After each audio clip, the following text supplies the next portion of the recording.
तो बाबा रामदेव जी ने कोई नया काम नहीं किया, वो जो सनातन परंपरा है उसको आगे बढ़ाया। और अब हम सब जो हमारी पीढ़ी है या हम सब भी उसी परंपरा को आगे बढ़ा रहे हैं। आगे कुछ बीच में व्यवधान आया, कुछ हमारे वडीलों ने तो विधर्मी लोगों का शासन आया, तो जैसे जैसे लोगों ने हमारे वडीलों ने जो प्रयास किया, आज हम सब सनातनी हैं और गर्व से सीना चौड़ा करके चलते हैं।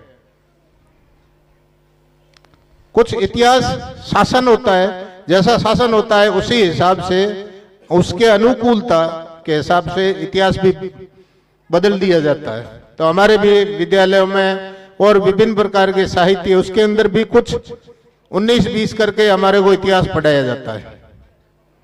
किसी ने आज तक गौर किया होगा कि हमारे गांव के कच्छ के और मारवाड़ के, ज्यादातर कच्छ और मारवाड़, हर गांव के आगे बाहर पादर बोलते हैं ना, पादर या आजू बाजू में खांबिया होती है, खांबिया या पाड़िया कहते हैं ना, पाड़िया। हमारे तीर्थ हम बोलते हैं, तो हमारे पाड़िया बोलते हैं। ये पाड़िया क्या है, किसी को खबर है? क्योंकि हमारी वो मानसिकता बना दी कि वो पाड़िया किसी ने पैसा लगाया होगा। आज पाड़िया तुम एक रोप के देखो 20,000 से कम नहीं हुए, क्यों? प्रतिष्ठा और करनी पड़ती है। पाड़िया किसी की याद में लगाया जाता है। ऐसे कोई रखड़ते बढ़ते के पाड़िया नहीं लगता है। उसने गला कपाया। गला क्यों कपाया? कोई जाके कोई दारू के ठेके पे जाके कपाया है क्या? वो हमारी संस्कृति के आन बान शान के लिए और हमारी गौ रक्षा के लिए जितने भी जुझार हैं उन लोगों ने। लेकिन आज ऐसा हमारी मानसिकता, वो व्यवधान के कारण, शासन के कारण हमारा इतिहास उन खामियों के प्रति हटा दिया है। ऐसा कोई गांव सौराष्ट्र या कच्छ के अंदर नहीं होगा जहां पाड़िया नहीं होगा। ये सब गला कपाया है इस धर्म के लिए। आज गला कपाने की आवश्यकता नहीं है। हमारे पास विभिन्न प्रकार के संचार साधन है, एक दूसरे के साधन है, सड़कें हैं, एक दूसरे के साथ सहकार। तो अभी हमारी जो अनुकूलता है वो हमारे सनातन धर्म के लिए बहुत ही उपयोगी है।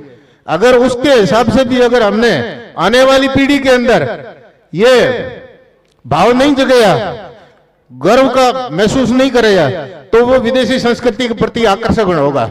बहुत सारे फैशन परेड चलती है, टीवियों में आते हैं, वो किसी न किसी प्रकार से हमारी मानसिकता को दूषित करने के लिए।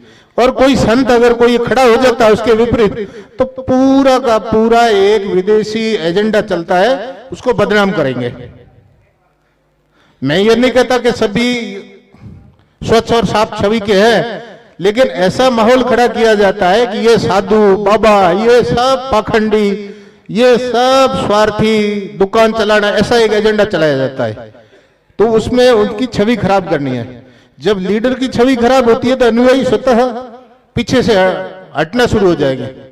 और आज विश्व के अंदर जो लोकतंत्र की परंपरा है, हमारा भारतवर्ष सबसे बड़ा लोकतंत्र है, लेकिन लोकतंत्र की अभी भी हमारे